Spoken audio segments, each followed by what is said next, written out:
Hi എല്ലാ ഉദ്യോഗാർത്ഥികൾക്കും competitive ക്രാക്കറിന്റെ general PSC ചാനലിലേക്ക് ഏറെ സ്നേഹത്തോടുകൂടി സ്വാഗതം. ഞാൻ സഞ്ജയ്. HSI നോട്ടിഫിക്കേഷൻ വന്നു. ഇനി എങ്ങനെയാണ് പഠനം പ്ലാൻ ചെയ്തിരിക്കുന്നത്? കൺസിസ്റ്റൻസി, റിവിഷൻ ഇവയൊപ്പം ഉണ്ടാവണം HSIയിൽ ത്രൂ ഔട്ട്. നമുക്ക് ഒരുമിച്ച് പഠിക്കാം CCയോടൊപ്പം.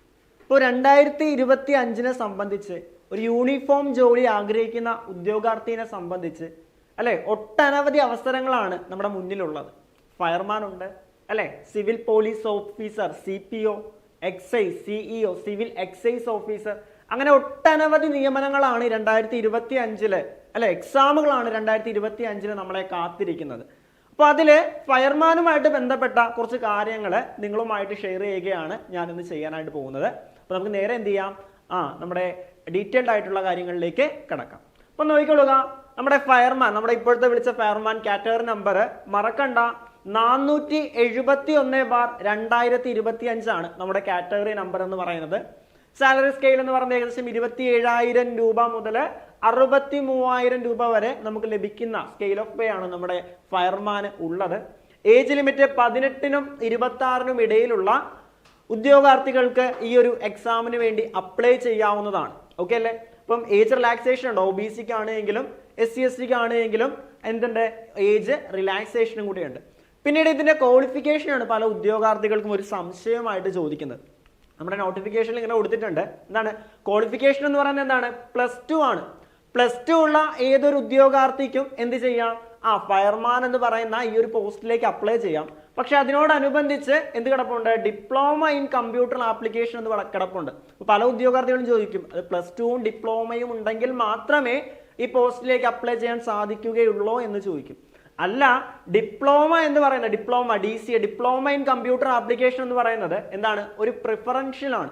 അത് വേണമെന്ന് നിർബന്ധമില്ല, ഉണ്ടായാൽ നല്ലത് എന്നുള്ളതാണ് എന്തെന്ന് പറയുന്നത് DCAയുമായിട്ട് ബന്ധപ്പെട്ട് പറയുന്നത്. ഫോർ എക്സാമ്പിൾ, ഇപ്പൊ 2 ഉദ്യോഗാർത്ഥികൾ, റാങ്ക് ലിസ്റ്റിൽ 2 ഉദ്യോഗാർത്ഥികൾ, 2 ഉദ്യോഗാർത്ഥികൾക്കും ഒരേ മാർക്കാണ് എങ്കിൽ DCA ഉള്ളവർക്ക് അവിടെ മുൻഗണന ഉണ്ടാവും. ആദ്യം നിയമനം ലഭിക്കുന്നത് DCA ഉള്ളവർക്കായിരിക്കും. അതാണ് DCA എന്ന് പറയുന്നത്, അവിടെ ഒരു പ്രിഫറൻഷ്യൽ ക്വാളിഫിക്കേഷൻ ആണ്. DCA വേണമെന്ന് നിർബന്ധമില്ല. +2 യോഗ്യതയുള്ള ഏതൊരു ഉദ്യോഗാർത്ഥിക്കും ഈ ഏജ് ലിമിറ്റ് ഉള്ള ഏത് ഉദ്യോഗാർത്ഥിക്കും എന്ത് ചെയ്യാം, ഫയർമാൻ എന്ന് പറയുന്ന ഈ ഒരു പോസ്റ്റിലേക്ക് അപ്ലൈ ചെയ്യാവുന്നതാണ്. നമ്മുടെ എക്സാം കലണ്ടർ ഓൾറെഡി വന്നിട്ടുണ്ടായിരുന്നു. എക്സാം ഡേറ്റ് പറയുന്നത് ജൂലൈ മുതൽ സെപ്റ്റംബർ വരെയാണ്. ജൂലൈക്കും സെപ്റ്റംബറിനും ഉള്ളിൽ എന്ത് ചെയ്യും, ഇതിന്റെ എക്സാമും നടക്കും. ഓക്കെ, ഇപ്പൊ നോക്കിക്കൊടുക്കാം, നമുക്ക് നേരത്തെ നടന്ന പ്രീവിയസ് ഇയർ എക്സാം നോക്കാം. അതിന്റെ നോട്ടിഫിക്കേഷൻ നമ്പർ എന്ന് പറയുന്നത് എത്രയാണ്, 188/2023 ആണ്. ആ എക്സാമിന് വന്ന കട്ട് ഓഫ് എന്ന് പറയുന്നത് 57.33 ആണ് കട്ട് ഓഫ് വന്നത്. മെയിൻ ലിസ്റ്റിൽ ഏകദേശം 1510 ഉദ്യോഗാർത്ഥികളാണുള്ളത്. അതിന്റെ റാങ്ക് ലിസ്റ്റ് നിലവിൽ പ്രസിദ്ധീകരിച്ചിട്ടില്ല, അതിന്റെ സ്വിമ്മിംഗ് ടെസ്റ്റ് നടന്നുകൊണ്ടിരിക്കുകയാണ്. ഓക്കെ അല്ലെ? ഇതിനു മുമ്പ് ഈ എക്സാമിന് മുമ്പ് നടന്ന എക്സാമിന്റെ ഡീറ്റെയിൽസ് നമുക്ക് നോക്കാം. അതിന്റെ നോട്ടിഫിക്കേഷൻ നമ്പർ 139/2019 ആണ്. കട്ട് ഓഫ് അതിനൊരു പ്രിലിംസും ഉണ്ടായിരുന്നു, മെയിൻസും ഉണ്ടായിരുന്നു. ഓക്കെ, നമ്മുടെ ഇപ്പോൾ നടക്കാൻ പോകുന്ന എക്സാമിന് ഉള്ളി മെയിൻസ് മാത്രം, ഒരൊറ്റ എക്സാമേ ഉള്ളൂ. പക്ഷേ 2019 നോട്ടിഫിക്കേഷൻ വിളിച്ച എക്സാമിന് 2 ഘട്ടങ്ങളിലായിട്ടായിരുന്നു, പ്രിലിംസും ഉണ്ടായിരുന്നു, മെയിൻസും ഉണ്ടായിരുന്നു. പ്രിലിംസിന്റെ കട്ട് ഓഫ് ഏകദേശം 62.61, മെയിൻസിലേക്ക് വരുമ്പോൾ അത് 61.33 ആയിരുന്നു കട്ട് ഓഫ് എന്ന് പറയുന്നത്. ആ മെയിൻ ലിസ്റ്റില് ഉൾപ്പെട്ട, റാങ്ക് ലിസ്റ്റിൽ ഉൾപ്പെട്ടവരുടെ എണ്ണം എന്ന് പറയുന്നത് 806 ആണ്. അതിൽ നിന്ന് ഏകദേശം 443ഓളം നിയമനങ്ങളും പോയിട്ടുണ്ട്. അപ്പൊ അത്യാവശ്യം നിയമനങ്ങൾ നടക്കുന്ന ഒരു ഏരിയ തന്നെയാണ് നമ്മുടെ ഫയർമാൻ എന്ന് പറയുന്ന പോസ്റ്റ്. അത്യാവശ്യം നിയമനങ്ങളും അത്യാവശ്യം സാലറി സ്കെയിലും ഉള്ള ഒരു പോസ്റ്റ് തന്നെയാണ് എന്ന് മനസ്സിലാക്കുക. ഓക്കെ, ഇത് നോക്കിക്കോളൂ. അതിന്റെ സെലക്ഷൻ പ്രൊസീജിയേഴ്സിലേക്ക് കടക്കുമ്പോൾ ഏകദേശം 3 സ്റ്റേജുകളിലായിട്ടാണ് ഈ ഒരു പ്രൊസീജിയർ നടക്കുന്നത്. ആദ്യത്തെ നമ്മൾ പറഞ്ഞ പോലെ നമുക്കൊരു റിട്ടേൺ ടെസ്റ്റ്, നമ്മുടെ OMR എക്സാം ഉണ്ടാവും, 100 മാർക്കിനെ ബേസ് ചെയ്തുള്ള ഒരു OMR എക്സാം ഉണ്ടാവും. ആ എക്സാം കഴിഞ്ഞ് നമുക്കൊരു ഫിസിക്കൽ ടെസ്റ്റ് ഉണ്ടാവും. നമ്മുടെ ഫിസിക്കൽ ടെസ്റ്റ് എന്ന് പറയുന്നത് നമ്മുടെ സാധാരണ CPO പോലെ തന്നെ ഒരു ഫിസിക്കൽ ടെസ്റ്റ്, അതുമായിട്ട് ബന്ധപ്പെട്ട തന്നെ ഒരു ഫിസിക്കൽ ടെസ്റ്റ് ആയിരിക്കും നമ്മുടെ ഫിസിക്കൽ ടെസ്റ്റ് ആയിട്ട് വരുന്നത്. അതിനുശേഷമാണ് എന്തുണ്ടാവുന്നത്, ഒരു സ്വിമ്മിംഗ് ടെസ്റ്റ് ഉണ്ടാവും. നീന്തൽ ആയിട്ട് ബന്ധപ്പെട്ട ഒരു സ്വിമ്മിംഗ് ടെസ്റ്റ് ഉണ്ടാവും. ആ സ്വിമ്മിംഗ് ടെസ്റ്റുമായിട്ട് ബന്ധപ്പെട്ട് തന്നെ അതുപോലെ തന്നെ ഒരു ഫ്ലോട്ടിംഗ് ടെസ്റ്റും ഉണ്ടാവും. അപ്പോൾ പലരും ചോദിക്കും, എനിക്ക് സ്വിമ്മിംഗ് അറിയില്ലല്ലോ, അപ്പോൾ ഞാൻ ഈ ഒരു പോസ്റ്റിന് അപ്ലൈ ചെയ്യാമോ എന്ന് ചോദിക്കും. പക്ഷേ ഈ സ്വിമ്മിംഗ് എന്ന് പറയുന്നത് നമുക്ക് എക്സാമിന് എന്തുണ്ട്, കുറച്ച് ടൈമുണ്ട്. ആ ടൈമിനുള്ളിൽ പഠിച്ചെടുക്കാവുന്ന കാര്യമേ ഉള്ളൂ ഈ നീന്തൽ എന്ന് പറയുന്നത്.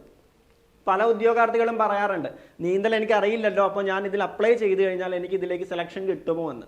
നിങ്ങൾക്ക് ടൈമുണ്ട്, എക്സാം കഴിഞ്ഞിട്ടാണ് എങ്കിലും നിങ്ങൾക്ക് ലാവിഷൻ ടൈം നിങ്ങൾക്ക് ലഭിക്കും. ആ ടൈമിനുള്ളിൽ പഠിച്ചെടുക്കാവുന്ന കാര്യം മാത്രമേ ഉള്ളൂ എന്തെന്ന് പറയുന്നത്, ഈ സ്വിമ്മിങ് എന്ന് പറയുന്നത്. അപ്പോൾ സ്വിമ്മിങ് നിങ്ങൾക്ക് സാധാരണ ഗതിയിൽ നിങ്ങൾക്ക് പഠിച്ചെടുക്കാവുന്നേ ഉള്ളൂ. പലവരും പറഞ്ഞിട്ടുണ്ട് നമുക്ക് സ്വിമ്മിങ് ഒരു മാസം നമുക്കൊന്ന് ട്രൈ ചെയ്ത് കഴിഞ്ഞാൽ പഠിച്ചെടുക്കാവുന്ന കാര്യമേ ഉള്ളൂ ഈ നീന്തൽ എന്ന് പറയുന്നത്. അതുകൊണ്ട് സ്വിമ്മിങ് നിങ്ങൾക്ക് പഠിച്ചെടുക്കാവുന്ന കാര്യമാണ്. നിങ്ങൾ ആദ്യം റിട്ടേൺ ടെസ്റ്റിന് ഇമ്പോർട്ടൻസ് കൊടുക്കുക, അത് കഴിഞ്ഞ് ഫിസിക്കലിന് ഇമ്പോർട്ടൻസ് കൊടുക്കുക.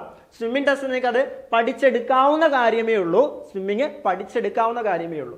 അപ്പോൾ നമ്മുടെ സെലക്ഷൻ പ്രൊസീജിയർ 3 സ്റ്റേജുകളിലായിട്ടാണ്. ഒരു റിട്ടേൺ ടെസ്റ്റ്, ഫിസിക്കൽ ടെസ്റ്റ്, അവസാനമായിട്ടാണ് സ്വിമ്മിംഗ് ടെസ്റ്റ്. സ്വിമ്മിംഗ് ടെസ്റ്റും ഉണ്ട്, അതുപോലെ എന്തുണ്ട്, ഒരു ഫ്ലോട്ടിംഗ് ടെസ്റ്റും ഉണ്ട്. പഠിച്ചെടുക്കാവുന്ന കാര്യമേ ഉള്ളൂ. നിങ്ങൾക്ക് അത് സാധാരണ അതിനുള്ള ടൈം ലിമിറ്റ് നിങ്ങളുടെ കയ്യിലുണ്ട് കേട്ടോ. ഓക്കെ, പിന്നീട് നമ്മുടെ ഇതിന്റെ സിലബസിലേക്ക് വരുമ്പോൾ സാധാരണ എക്സ്ട്രാ വരുന്നത് എന്താണ്, സ്പെഷ്യൽ ടോപ്പിക്സ് ആണ്. നമ്മുടെ തസ്തികയുമായിട്ട് ബന്ധപ്പെട്ട വിഷയങ്ങൾ, സ്പെഷ്യൽ ടോപ്പിക്സ് 20 മാർക്കിന് അതിനുണ്ട്. ബാക്കി നമ്മുടെ മാർക്ക് എന്ന് പറയുന്നത് സാധാരണ നമ്മുടെ ഫോഴ്സ് എക്സാമുകൾക്ക് CPOയ്ക്ക് ആണെങ്കിലും സിവിൽ എക്സൈസ് ഓഫീസറിനും കോമൺ ആയിട്ടുള്ള സിലബസ് ആണ്. 20 മാർക്കിന് മാത്രമേ അവിടെ നമ്മുടെ ഫയർമാനും ഫയർഫോഴ്സുമായിട്ട് റിലേറ്റ് ചെയ്തുള്ള സ്പെഷ്യൽ ടോപ്പിക്സുകൾ വരുന്നുള്ളൂ. ബാക്കി ഹിസ്റ്ററിയും ജോഗ്രഫിയും എക്കണോമിക്സും കോൺസ്റ്റിറ്റ്യൂഷനും അതിൽ നിന്നെല്ലാം കൃത്യമായിട്ടുള്ള മാർക്കുകൾ കൊടുത്തിട്ടുണ്ട്. അപ്പൊ അത് കൃത്യമായിട്ട് മനസ്സിലാക്കുക. സ്പെഷ്യൽ ടോപ്പിക്സിന് 20 മാർക്കാണ്, കറണ്ട് അഫയേഴ്സിന് 30 മാർക്ക്, ഇംഗ്ലീഷ്, മലയാളം, മാത്സ്. ബാക്കി നമ്മളിപ്പോൾ നമ്മുടെ ഈ നിരന്തരമായിട്ട് വന്നിരിക്കുന്ന നോട്ടിഫിക്കേഷൻ നോക്കുകയാണെങ്കിൽ CPO വന്നിട്ടുണ്ട്, സിവിൽ എക്സൈസ് ഓഫീസർ വന്നിട്ടുണ്ട്, ഫയർമാൻ വന്നിട്ടുണ്ട്. ഇതിലെല്ലാം 20 മാർക്കുകളുടെ വ്യത്യാസം മാത്രമേ ഉള്ളൂ. സ്പെഷ്യൽ ടോപ്പിക്സുകളുടെ 20 മാർക്കിലെ വ്യത്യാസമേ ഉള്ളൂ. ഫയർമാൻ ആണെങ്കിൽ അതുമായിട്ട് റിലേറ്റ് ചെയ്ത് 20 മാർക്ക്, CPO ആണെങ്കിൽ അതുമായിട്ട് റിലേറ്റ് ചെയ്ത് 20 മാർക്ക്, അല്ലെ? അതേപോലെ സിവിൽ എക്സൈസ് ഓഫീസർ ആണെങ്കിൽ അതുമായിട്ട് റിലേറ്റ് ചെയ്ത് 20 മാർക്ക്. ബാക്കി 80 മാർക്ക് എന്ന് പറയുന്നത് ഈ 3 പോസ്റ്റുകൾക്കും അതിന്റെ സിലബസ് സെയിം ആണ്. അപ്പൊ ഈ ഒരു എക്സാമിന് ഇമ്പോർട്ടൻസ് കൊടുക്കുന്ന ഒരാൾക്ക് ബാക്കി ഈ പറഞ്ഞ 3 എക്സാമുകൾ ഏതെല്ലാം, CPOയ്ക്ക് ആണെങ്കിലും അതേപോലെ എക്സൈസ് ഓഫീസർക്ക് ആണെങ്കിലും അതേപോലെ നമ്മുടെ ഫയർമാനും ഒരേപോലെ എന്ത് ചെയ്യാം, പ്രിപ്പയർ ചെയ്യാവുന്നതാണ്. ഇനി CPOയുടെ ആ ഒരു സ്പെഷ്യൽ ടോപ്പിക്കിലേക്ക് വരുവാണെങ്കിൽ ഫയർ ആൻഡ് ഫസ്റ്റ് എയ്ഡ് 9 മാർക്കാണ്. ഫസ്റ്റ് എയ്ഡുമായിട്ട് റിലേറ്റ് ചെയ്ത് 9 മാർക്കാണ് എന്ത് വരുന്നത്, ഈ ഒരു ടോപ്പിക്കിൽ നിന്ന് വരുന്നത്. അത്യാവശ്യം പഠിച്ചെടുക്കാവുന്ന ടോപ്പിക്കേ ഉള്ളൂ. വളരെ സിമ്പിൾ ആയിട്ടുള്ള, വളരെ കോംപ്ലക്സ് ആയിട്ടുള്ള കാര്യങ്ങളൊന്നുമില്ല. ഫയർ ആൻഡ് ഫസ്റ്റ് എയ്ഡുമായിട്ട് റിലേറ്റ് ചെയ്ത് വളരെ സിമ്പിൾ ആയിട്ടുള്ള കാര്യങ്ങളാണ് ഈ ഒരു ഭാഗത്ത് നിന്ന് ചോദിക്കുന്നത്. ഓക്കെ, അടുത്ത അതുമായിട്ട് റിലേറ്റ് ചെയ്ത് ഫസ്റ്റ് എയ്ഡുമായിട്ട് റിലേറ്റ് ചെയ്തും 9 മാർക്ക്, ഫയറുമായിട്ട് റിലേറ്റ് ചെയ്ത് 9 മാർക്ക്, ഫസ്റ്റ് എയ്ഡുമായിട്ട് റിലേറ്റ് ചെയ്ത് 9 മാർക്കാണ് അതിൽ നിന്ന് വരുന്നത്. അങ്ങനെ ഒരു 18 മാർക്ക്, അല്ലെ? ഫയറുമായിട്ട് റിലേറ്റ് ചെയ്ത് 9 മാർക്കും ഫസ്റ്റ് എയ്ഡുമായിട്ട് റിലേറ്റ് ചെയ്ത് 9 മാർക്കും 18 മാർക്ക്. പിന്നീട് 2 മാർക്കിൽ നിന്നും വരുന്നത് ഇൻഫർമേഷൻ ടെക്നോളജി ആക്ട് ആണ് 2000-ലെ, അല്ലെ? IT act 2000. ഈ സിലബസ് പലതിലും കോമൺ ആയിട്ടൊക്കെ വരുന്നത്. നമ്മുടെ CPOയിലും ഈ സിലബസ് വരുന്നുണ്ട്. സോ IT ആക്ട് 2000-ആയിട്ട് റിലേറ്റ് ചെയ്ത് 2 മാർക്ക്. അങ്ങനെ വളരെ ഈസി ആയിട്ട് പഠിച്ചെടുക്കാൻ പറ്റുന്ന ഒരു സ്പെഷ്യൽ ടോപ്പിക്സ് ആണ് എന്തിനുള്ളത്, നമ്മുടെ ഫയർമാന് ഉള്ളത്. ഓക്കെ, അപ്പോ ഫയർമാൻ നോക്കുന്ന ഒരു ഉദ്യോഗാർത്ഥിയെ സംബന്ധിച്ച് ഈ ഫയർമാൻ മാത്രം നിങ്ങൾ നോക്കാതെ ഈ പറഞ്ഞ 3 പോസ്റ്റുകളിലും കൂടി ഒരുമിച്ച് പഠിക്കാനായിട്ട് ശ്രമിക്കുക. ഓക്കെ അല്ലേ? അതായത് 80 മാർക്ക് ഈ പറഞ്ഞ 3 എക്സാമുകൾക്കും കോമൺ ആണ്. 20 മാർക്കിന്റെ വ്യത്യാസം, സ്പെഷ്യൽ ടോപ്പിക്സുകളുടെ വ്യത്യാസം മാത്രമേ എന്ത് ചെയ്യുന്നുള്ളൂ, ഇതിലേക്ക് വരുന്നുള്ളൂ.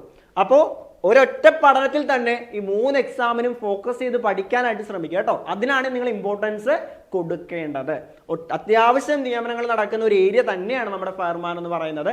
അതുമായിട്ട് റിലേറ്റ് ചെയ്ത് ഈ പറഞ്ഞ ഫയർമാന്റെയും അതേപോലെ CPOയുടെയും നമ്മുടെ ഡ്രൈവർ നോട്ടിഫിക്കേഷനും വന്നിട്ടുണ്ട്. അപ്പോൾ ലൈസൻസ് ഉള്ളവർക്ക് ആ നോട്ടിഫിക്കേഷനും കൂടെ അപ്ലൈ ചെയ്യാവുന്നതാണ്, അല്ലെ? ഡ്രൈവേഴ്സിനെ സംബന്ധിച്ച് ഒരുപാട് നോട്ടിഫിക്കേഷനുകൾ വരുന്നുണ്ട്. ഓക്കെ, പിന്നീട് നമ്മുടെ ഫയർമാൻ. ഓക്കെ, നമ്മൾ ഓൾറെഡി പറഞ്ഞു ഫയർമാൻ ഫോക്കസ് ചെയ്ത്, ഫയർമാൻ മാത്രമാണ് നിങ്ങൾ ഫോക്കസ് ചെയ്യുന്നതെങ്കിൽ ഫയർമാനെ ഫോക്കസ് ചെയ്ത് നമ്മൾ ഏറ്റവും പുതിയൊരു ബാച്ച് നമ്മൾ സ്റ്റാർട്ട് ചെയ്യുന്നുണ്ട്.